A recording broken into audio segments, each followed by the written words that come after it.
మామూలుగా you certificate సినిమాలకు వెళ్ళినా ఎక్కడో యూ బై ఏ ఏదో ఒకటి ఇచ్చినా పక్కన కూర్చుని ఎక్కడో అక్కడ కొంచెం ఇబ్బంది పడి కొంచెం బాత్రూమ్కి వెళ్ళరమ్మా అని పిల్లల్ని పంపించడం అలాంటి సినిమాలు కామన్ అయిపోయాయి.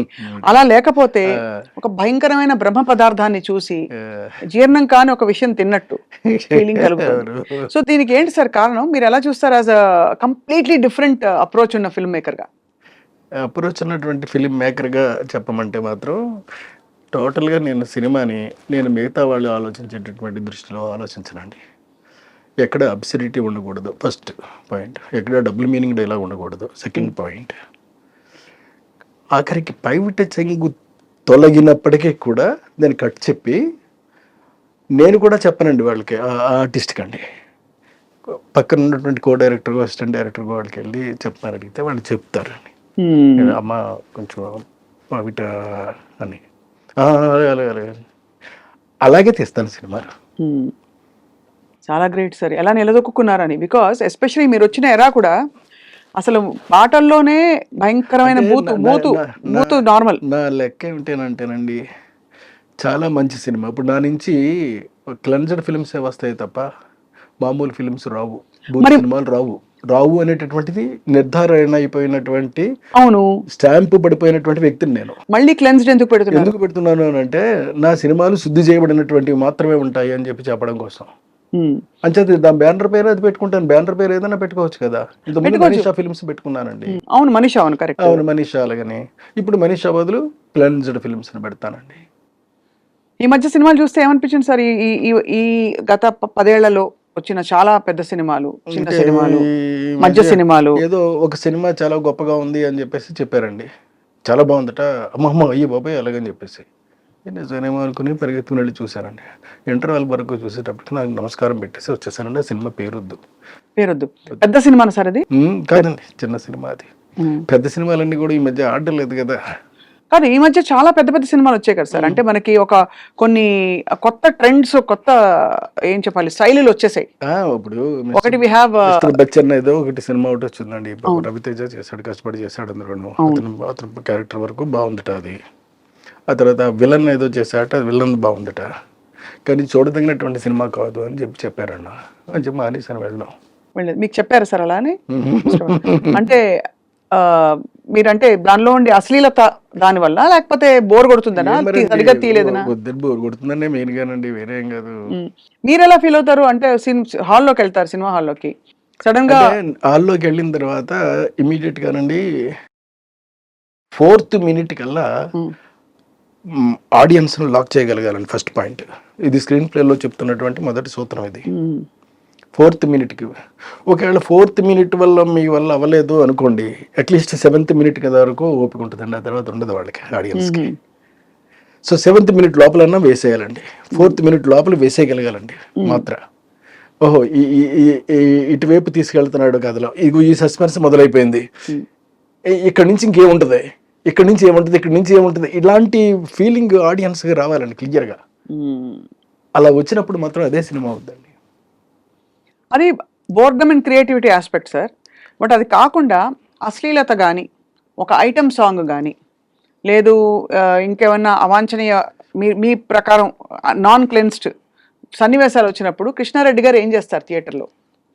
నేను మామూలుగా చూస్తానంతేనండి, చూసేసి పాపం అట్లా చేశారు, పాపం చేశారు, చాలా బాగుందట, చేశారు, పాపం ఇబ్బందిగా ఉందట, ఇలాంటిది ఆలోచిస్తాను తప్ప అంత మించి నేను చూడడం మానేనండి. చూస్తాను, తెలుసుకోవాలి కదా, నేను నేర్చుకోవాలి కదా, ఏది మంచో ఏది చెడో తెలుసుకోవాలి అంటే మంచి చెడు రెండూ తెలుసుకోవాలి కదటండి.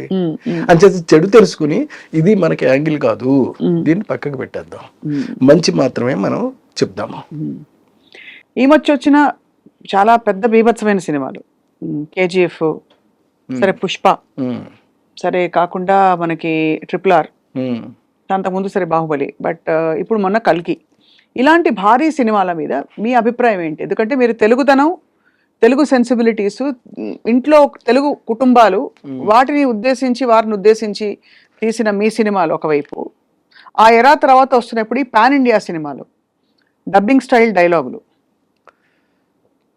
సో వీటన్నిటిని చూసినప్పుడు అంటే బాగా డార్క్ సెన్సిబిలిటీస్, ఒక కక్ష, ఒక 10 చావులు, నరికేయడాలు ఇవి ఈ సలార్ ఇంక్లూడెడ్ ఈ లిస్ట్లో.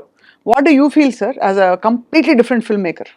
When the film is quite interesting and if it engaging the audience, it's a successful film అండి. ఇంతే చూస్తాను నేను. అంతే. సలార్ సినిమా ఉంది మీకు, it's an engaged, whatever the way it may be, but it's an engaged still maintaining the spirit, Momentum, yeah. the momentum is maintaining అండి. అది important. అది ఎందులో ఉంటుందో ఆ సినిమా అలా హిట్ అవుద్దండి. ఇది నా నమ్మకం అండి.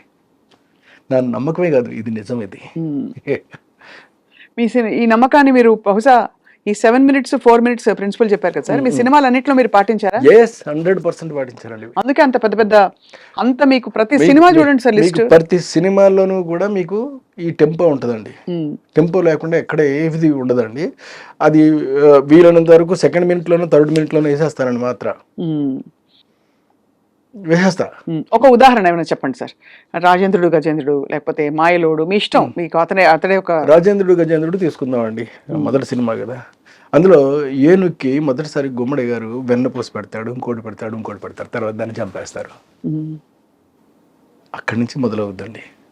ఆ ఏనుగు వెళ్ళి ఇంకొకటి దొరుకుద్ది, అంటే మళ్ళీ పగ తీర్చుకోవడం కాదండి, ఇంకొకటి దొరుకుద్ది, అది లాటరీలో. అక్కడి నుంచి మొదలవుద్ది కథ. చూడండి, అంటే 4th minute లోపలే మనం ఆడియన్స్ని ఎంగేజ్ చేయగలిగినటువంటి టెంపోని క్రియేట్ చేసి పెట్టేస్తే డెఫినెట్గా చూస్తారండి. మీకు ఇదే కదా, మీకు ఇంక్లూడింగ్ శుభలగ్నం, మీరు మావి చిగురు. శుభలగ్నం ఏమి సినిమా సార్ అసలు. అంటే మొగుడిని ₹1 కోటి అమ్ముకోవడం అనేటటువంటిది మామూలు విషయం అండి. అది అంటే మామూలుగా యాక్చువల్గా it's a film on SBI account అండి. అంటే ఒక వ్యక్తికి తన యొక్క సంపాదనలో కనుక తను ఆ జీవితం కనుక గడపగలిగితే మొగుడు నమ్ముకోవాల్సిన అవసరం లేదు. అందులో మొగుడు నమ్ముద్ది కాబట్టి చెప్తున్నానండి మీకు. అవునవునవును సార్. జగపతి బాబు గారు SBI అకౌంట్ అనే దాని మీద మెయింటెనెన్స్ అనేటటువంటిది చేయగలిగితే ఎవరికైనా సరే, ఇప్పుడు కొంతమందికి ₹2,000 వస్తాయండి. మీకు తెలియదండి, కొంతమందికి ₹1,000 ఇచ్చేవాళ్ళు ఉన్నారు పాపం. కానీ భార్యలు అత్యాశగా ఉంటారా సార్? మరి ఉండకూడదండి అక్కడ. ఉండకూడదన్నదే పాయింట్ అక్కడ. అది ఎక్కడైనా నిజ జీవితంలో ఏమైనా చూసారా మీరు? అంటే వేరే వాళ్ళ జీవితాల్లో జరిగినవి that you wanted to tell that story? లేదండి. అనుకోకుండా అలా, అంటే అంత డ్రామా బిల్డ్ చేయగలిగారు దాన్ని. అవునండి. ఒకటే అనగలుగుతాను సార్, ఏమిటో మరి అంటే అట్లా పెర్ఫార్మెన్సెస్ కానీ వాళ్ళు కానీ ఆర్టిస్టులందరూ కూడా ఎమిడిపోవాలి ఆ సినిమాలోనండి.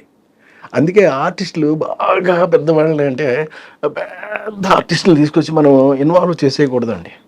కానీ మీరు చేశారు కదా సార్ అక్కడ, అయినా కూడా మీరు బాలకృష్ణ గారు. మరి బాలకృష్ణ గారి సినిమా అంటే ఆడడం 100 రోజులు ఆడింది, సూపర్ హిట్ సాంగ్స్ అండి. అయినప్పటికీ కూడా కొంచెం అటు ఇటుగానే వెళ్ళింది అది. వజ్రం సినిమా అది it's not an hit film, it's a flop film.